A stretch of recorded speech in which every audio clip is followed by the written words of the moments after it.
أعوذ بالله من الشيطان الرجيم. بسم الله الرحمن الرحيم. وترى المجرمين يومئذ مقرنين في الأصفاد سرابيلهم من قطران وتغشى وجوههم النار ليجزي الله كل نفس ما كسبت إن الله سريع الحساب. هذا بلاغ للناس ولينذروا به وليعلموا أنما هو إله واحد وليذكر أولو الألباب. بسم الله الرحمن الرحيم. ألف لام را تلك آيات الكتاب وقرآن مبين. ربما يود الذين كفروا لو كانوا مسلمين ذرهم يأكلوا ويتمتعوا ويلههم الأمل فسوف يعلمون. وما أهلكنا من قرية إلا ولها كتاب معلوم ما تسبق من أمة أجلها وما يستأخرون. وقالوا يا أيها الذي نزل عليه الذكر إنك لمجنون لو ما تأتينا بالملائكة إن كنت من الصادقين. ما ننزل الملائكة إلا بالحق وما كانوا إذا منظرين. إنا نحن نزلنا الذكر وإنا له لحافظون. ولقد أرسلنا من قبلك في شيع الأولين وما يأتيهم من رسول إلا كانوا به يستهزئون. كذلك نسلكه في قلوب المجرمين لا يؤمنون به وقد خلت سنة الأولين. ولو فتحنا عليهم بابا من السماء فظلوا فيه يعرجون لقالوا إنما سكرت أبصارنا بل نحن قوم مسحورون. ولقد جعلنا في السماء بروجا وزيناها للناظرين وحفظناها من كل شيطان رجيم إلا من استرق السمع فأتبعه شهاب مبين. والأرض مددناها وألقينا فيها رواسي وأنبتنا فيها من كل شيء موزون. وجعلنا لكم فيها معايش ومن لستم له برازقين. وإن من شيء إلا عندنا خزائنه وما ننزله إلا بقدر معلوم. وأرسلنا الرياح لواقح فأنزلنا من السماء ماء فأسقيناكموه وما أنتم له بخازنين. وإنا لنحن نحيي ونميت ونحن الوارثون. ولقد علمنا المستقدمين منكم ولقد علمنا المستأخرين وإن ربك هو يحشرهم إنه حكيم عليم. ولقد خلقنا الإنسان من صلصال من حمإ مسنون والجان خلقناه من قبل من نار السموم وإذ قال ربك للملائكة إني خالق بشرا من صلصال من حمإ مسنون فإذا سويته ونفخت فيه من روحي فقعوا له ساجدين فسجد الملائكة كلهم أجمعون إلا إبليس أبى أن يكون مع الساجدين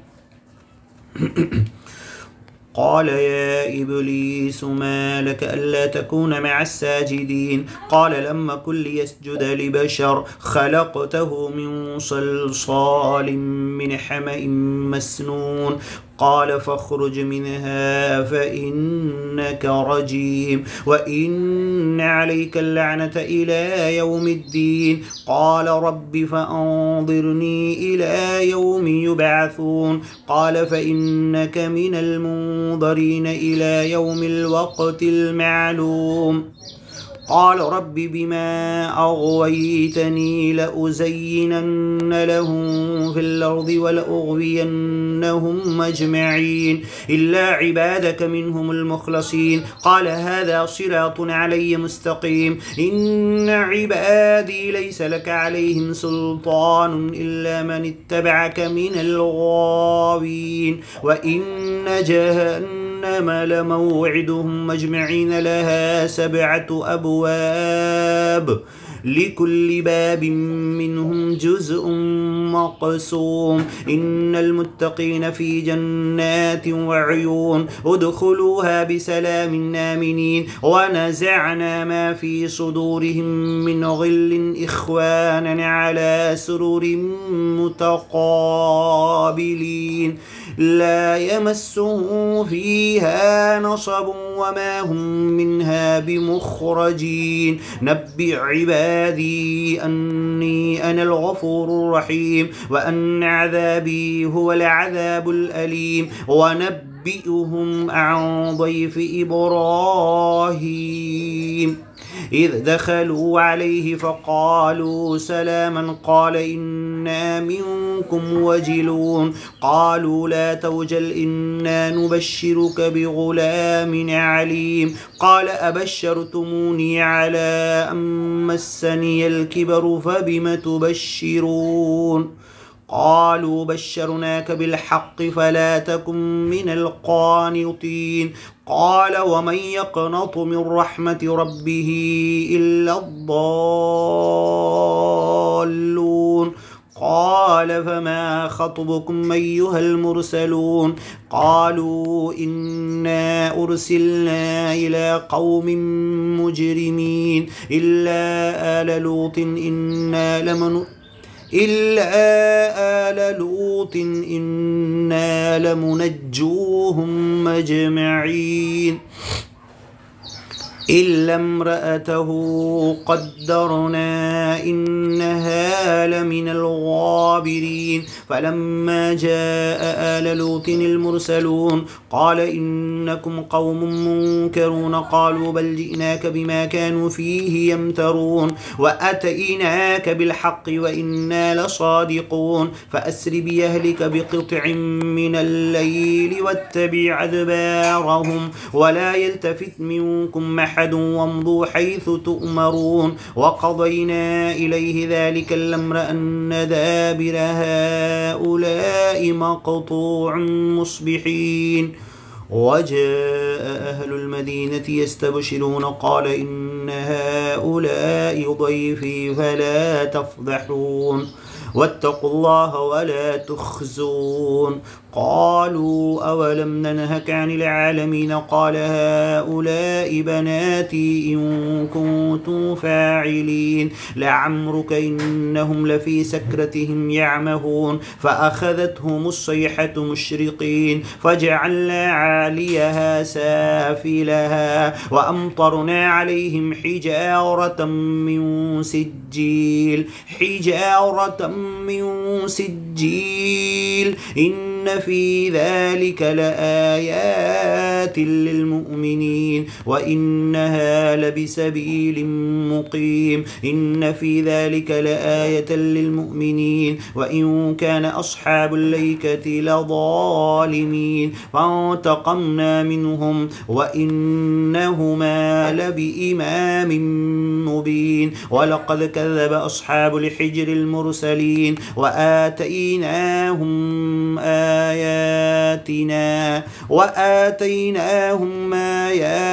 فكانوا عنها معرضين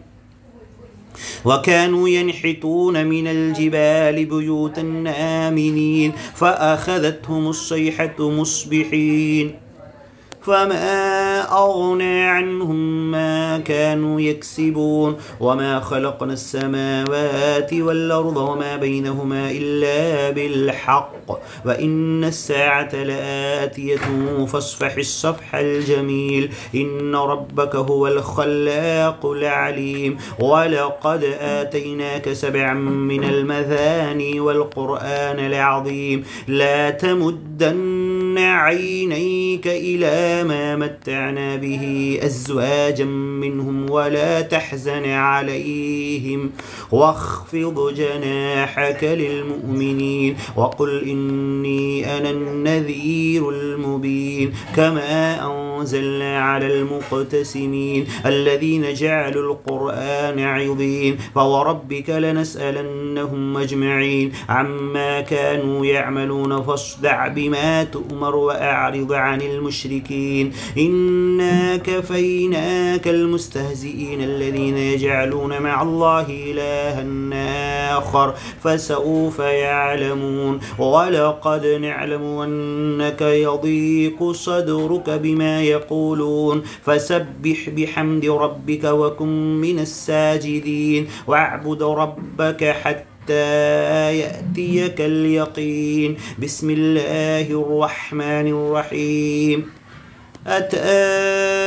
أمر الله فلا تستعجلوه سبحانه وتعالى عما يشركون ينزل الملائكة بالروح من أمره على من يشاء من عباده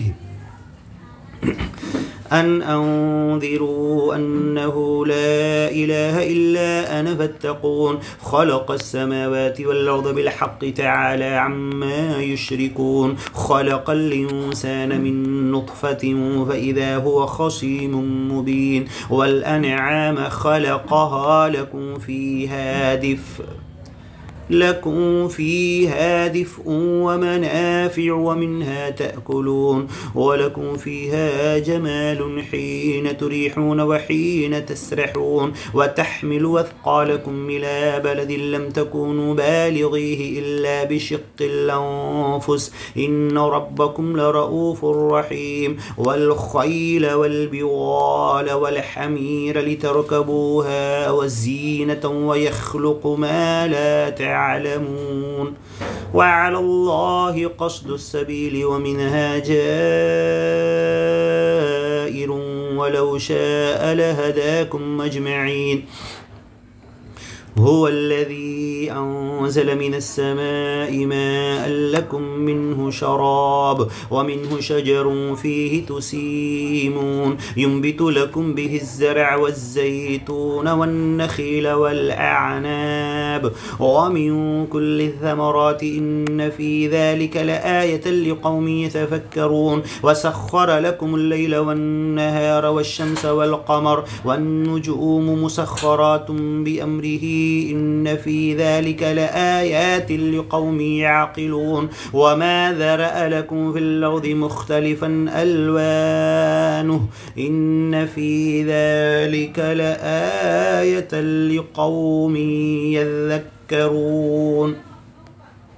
وهو الذي سخر البحر لتأكلوا منه لحما طريا وتستخرجوا منه حلية تلبسونها وترى الفلك مواخر فيه ولتبتغوا من فضله ولعلكم تشكرون وألقى في الأرض رواسي أن تميد بكم وأنهارا وسبلا لعلكم تهتدون وعلامات وبالنجم هم يهتدون أفمن يخلق كمن لا يخلق أفلا تذكرون وإن تعدوا نعمة الله لا تحصوها إن الله لغفور رحيم والله يعلم ما تسرون وما تعلنون والذين يدعون من دون الله لا يخلقون شيئا وهم يخلقون أموات غير أحياء وما يشعرون أيان يبعثون إلهكم إله واحد والذين لا يؤمنون بالآخرة قلوبهم منكرة وهم مستكبرون لا جرم أن الله يعلم ما يسرون وما يعلنون إنه لا يحب المستكبرين وإذا قيل لهم ماذا أنزل ربكم قالوا أساطير الأولين ليحملوا أوزارهم كاملة يوم القيامة ومن أوزار الذين يضلونهم بغير علم ألا ساء ما يزرون قد مكر الذين من قبلهم فأتى الله بنيانهم من القواعد فخر عليهم السقف من فوقهم وأتاهم العذاب من حيث لا يشعرون ثم يوم القيامة يخزيهم ويقول أين شركائي الذين كنتم تشاقون فيهم قال الذين أوتوا العلم إن الخزي اليوم والسوء على الكافرين الذين تتوفاهم الملائكة ظالمي أنفسهم فألقوا السلم ما كنا نعمل من سوء بلى إن الله عليم بما كنتم تعملون فادخلوا أبواب جهنم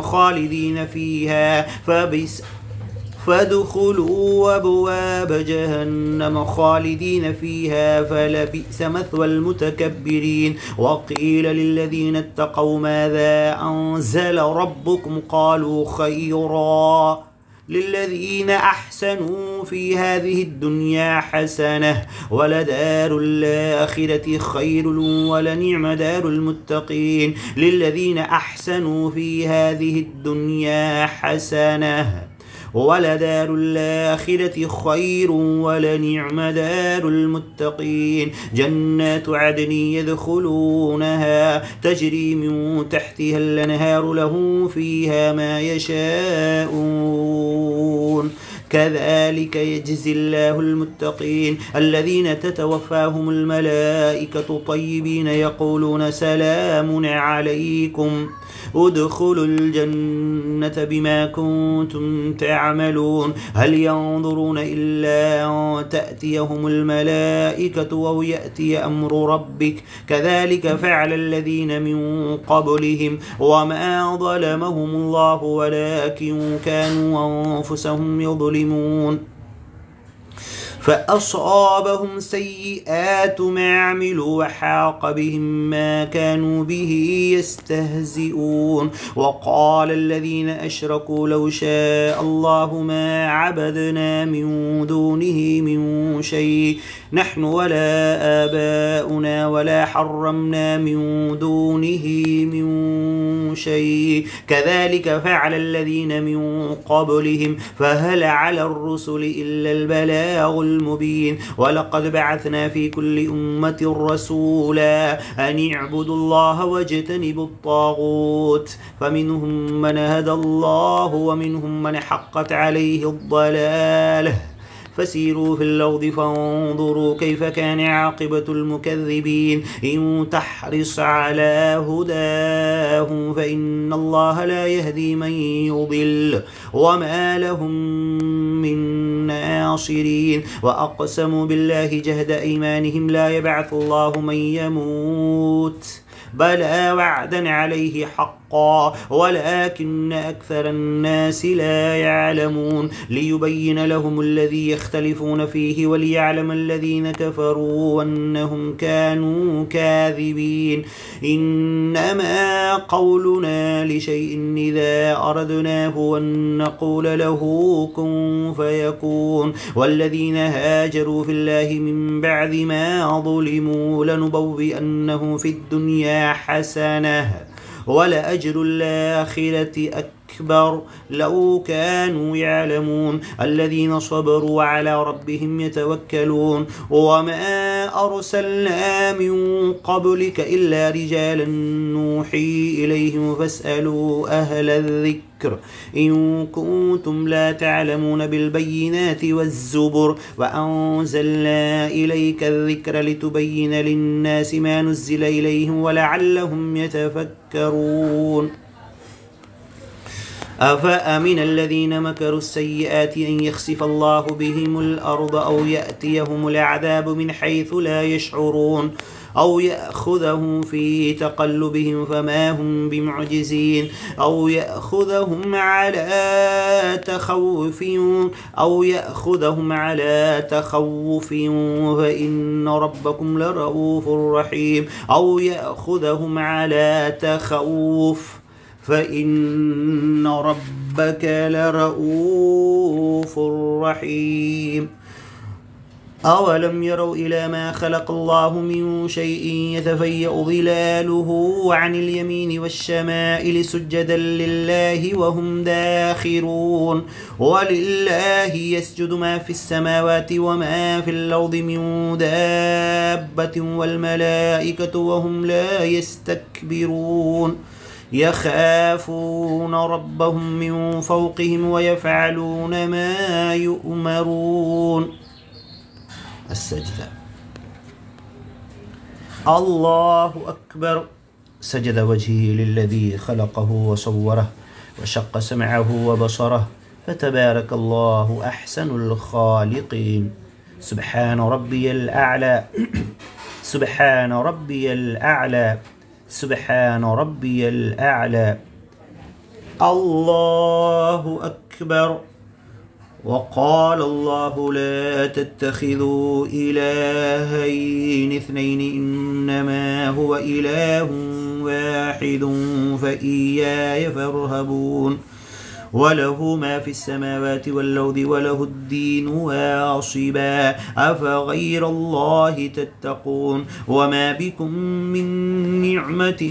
فمن الله ثم إذا مسكم الضر فإليه تجأرون ثم إذا كشف الضر عنكم إذا فريق منكم بربهم يشركون ليكفروا بما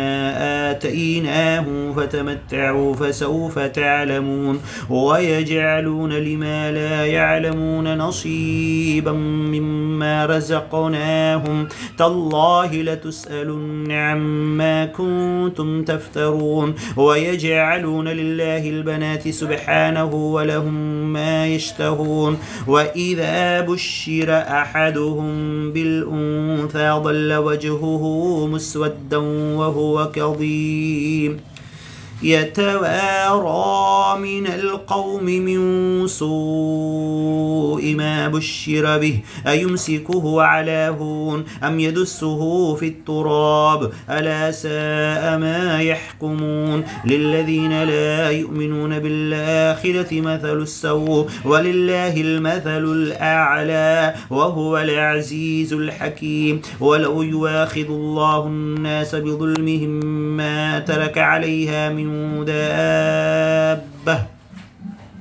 ولكن يوخرهم إلى أجل مسمى فإذا جاء أجلهم لا يستأخرون ساعة ولا يستقدمون ويجعلون لله ما يكرهون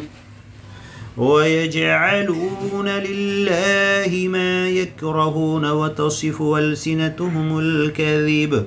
أن لهم الحسنى لا جرم أن لهم النار وأنهم مفرطون تالله لقد أرسلنا إلى من قبلك فزين لهم الشيطان أعمالهم فهو وليهم اليوم ولهم عذاب أليم وما أنزلنا عليك الكتاب إلا لتبين لهم الذي اختلفوا فيه وهدى ورحمة لقوم يؤمنون والله أنزل من السماء ماء فأحيا به الأرض بعد موتها إن في ذلك لآية لقوم يسمعون وإن لكم في الأنعام لعبرة نسقيكم مما في بطونه من بين فرث ودم لبنا خالصا سائغا للشاربين ومن ثمرات النخيل والأعناب تتخذون منه سكرا ورزقا حسنا إن في ذلك لآية لقوم يعقلون وأوحى ربك إلى النحل أن اتخذي من الجبال بيوتا ومن الشجر ومما يعرشون ثم كلي من كل الثمرات فاسلكي سبل ربك ذللا يخرج من بطونها شراب مختلف ألوانه فيه شفاء للناس إن في ذلك لآية لقوم يتفكرون والله خلقكم ثم يتوفاكم ومنكم من يرد إلى أرذل العمر لكي لا يعلم بعد علم شيئا إن الله عليم قدير والله فضل بعضكم على بعض في الرزق فما الذين فضلوا براد رزقهم على ما ملكت أيمانهم فهم فيه سواء أفبنعمة الله يجحدون والله جعل لكم من أنفسكم أزواجا وجعل لكم من أزواجكم بنين وحفدة ورزقكم من الطيبات أفبالباطل يؤمنون وبنعمة الله هم يكفرون ويعبدون من دون الله ما لا يملك لهم رزقا من السماوات والأرض شيئا ولا يستطيعون فلا تضربوا لله الأمثال إن الله يعلم وأنتم لا تعلمون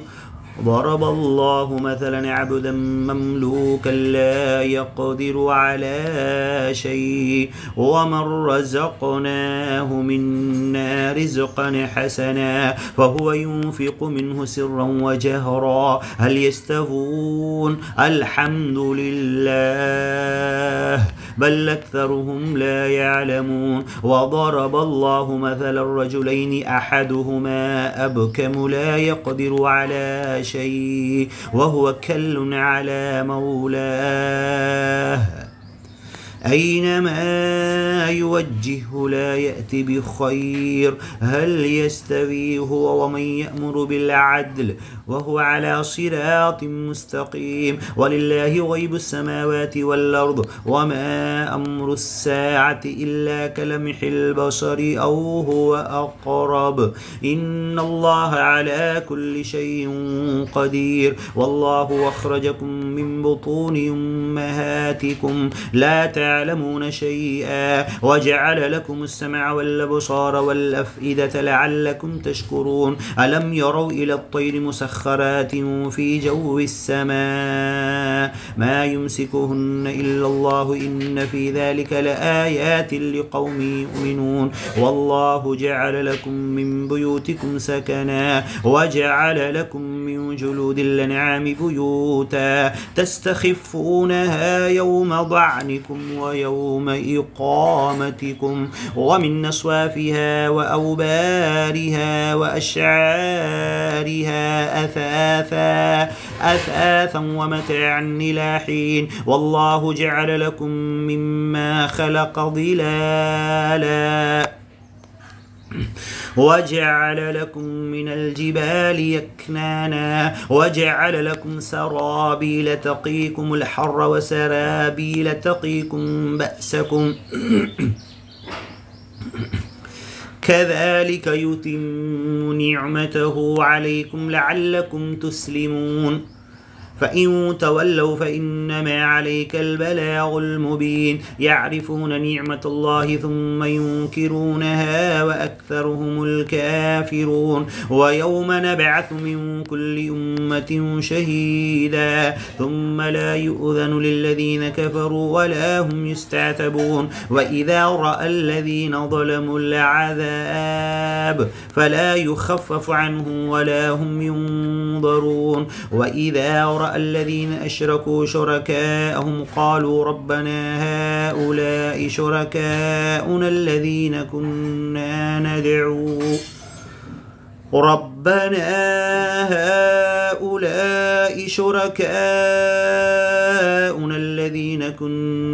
ندعو من دونك فألقوا إليهم القول إنكم لكاذبون وألقوا إلى الله يومئذ السلام وضل عنهم ما كانوا يفترون الذين كفروا وصدوا عن سبيل الله زدناهم عذابا فوق العذاب بما كانوا يفسدون ويوم نبعث في كل أمة شهيدا عليهم من أنفسهم وجئنا بك شهيدا على هؤلاء ونزلنا عليك الكتاب تبيانا لكل شيء وهدى ورحمة وبشرى للمسلمين إن الله يأمر بالعدل والإحسان وإيتاء ذي القربى وينهى عن الفحشاء والمنكر والبغي يعظكم لعلكم تذكرون وأوفوا بعهد الله إذا عاهدتم ولا تنقضوا الأيمان بعد توكيدها وقد جعلتم الله عليكم كفيلا إن الله يعلم ما تفعلون ولا تكونوا كالتي نقضت غزلها من بعد قوة أنكاثا تتخذون أيمانكم دخلا بينكم أن تكون أمة هي أربى من أمة إنما يبلوكم الله به وليبينن لكم يوم القيامة ما كنتم فيه تختلفون ولو شاء الله لجعلكم أمة واحدة ولكن يضل من يشاء ويهدي من يشاء ولتسألن عما كنتم تعملون ولا تتخذوا أيمانكم دخلا بينكم فتزل قدم بعد ثبوتها وتذوقوا السوء بما صددتم عن سبيل الله ولكم عذاب عظيم ولا تشتروا بعهد الله ثمنا قليلا إنما عند الله هو خير لكم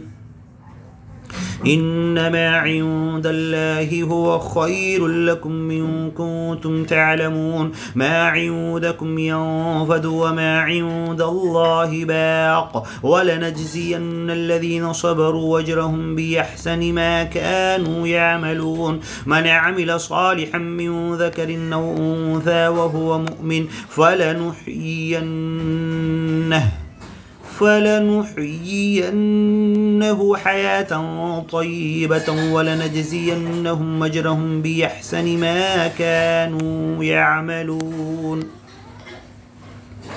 فإذا قرأت القرآن فاستعذ بالله من الشيطان الرجيم إنه ليس له سلطان على الذين آمنوا وعلى ربهم يتوكلون إنما سلطانه على الذين يتولونه والذين هم به مشركون وإذا بدلنا آية مكان آية والله أعلم بما ينزل قالوا إنما أنت مفتر بل أكثرهم لا يعلمون قل نزله روح القدس من ربك بالحق ليثبت الذين آمنوا وهدى وبشرى للمسلمين ولقد نعلم أنهم يقولون إنما يعلمه بشر لسان الذي يلحدون إليه أعجمي وهذا لسان عربي مبين إن الذين لا يؤمنون بآيات الله لا يهديهم الله ولهم عذاب أليم إنما يفتري الكذب الذين لا يؤمنون بآيات الله وأولئك هم الكاذبون من كفر بالله من بعد إيمانه إلا من نكره وقلبه مطمئن بالإيمان من كفر بالله من بعد إيمانه إلا من نكره وقلبه مطمئن بالإيمان ولكن من شرح بالكفر صدرا فعليهم غضب من الله ولهم عذاب عظيم ذلك بأنهم استحبوا الحياة الدنيا على الآخرة وأن الله لا يهدي القوم الكافرين أولئك الذين طبع الله على قلوبهم وسمعهم وأبصارهم وأولئك هم الغافلون لا جرم أنهم في الآخرة هم الخاسرون ثم إن ربك للذين هاجروا من بعد ما فتنوا ثم جاهدوا وصبروا إن ربك من بعدها لغفور رحيم يوم تأتي كل نفس تجادل عن نفسها وتوفى كل نفس ما عملت وهم لا يظلمون وضرب الله مثلا قرية كانت آمنة مطمئنة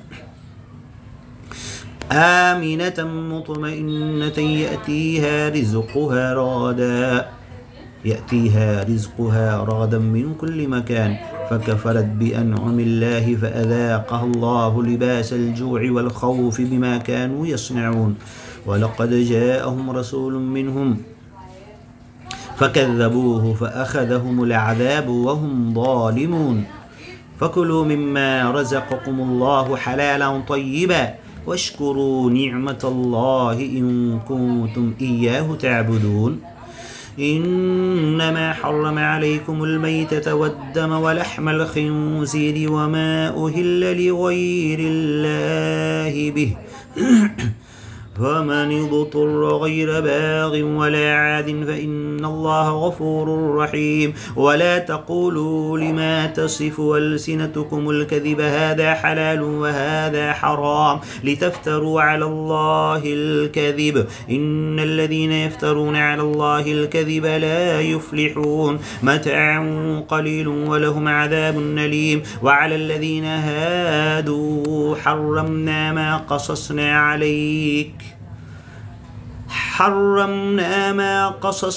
عليك من قبل وما ظلمناهم ولكن كانوا أنفسهم يظلمون ثم إن ربك للذين عملوا السوء بجهالة ثم تابوا من بعد ذلك وأصلحوا إن ربك من بعدها لغفور رحيم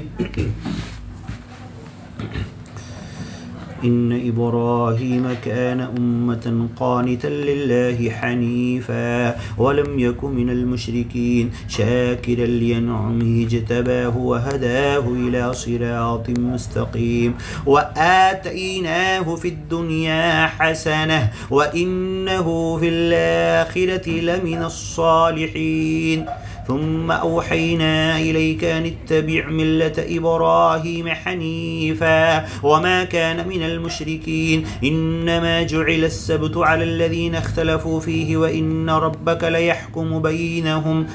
وإن ربك ليحكم بينهم يوم القيامة فيما كانوا فيه يختلفون ادع إلى سبيل ربك بالحكمة والموعظة الحسنة وجادلهم بالتي هي أحسن إن ربك هو أعلم بمن ضل عن سبيله وهو أعلم بالمهتدين وإن عاقبتم فعاقبوا بمثل ما عوقبتم به ولئن صبرتم لهو خير للصابرين واصبر وما صبرك إلا بالله ولا تحزن عليهم ولا تك في ضيق مما يمكرون إن الله مع الذين اتقوا والذين هم محسنون. بسم الله الرحمن الرحيم. سبحان الذي يسرى بعبده ليلا من المسجد الحرام إلى المسجد الأقصى الذي باركنا حوله لنريه من آياتنا إنه هو السميع البصير. قل صدق الله ومن أصدق من الله قيلا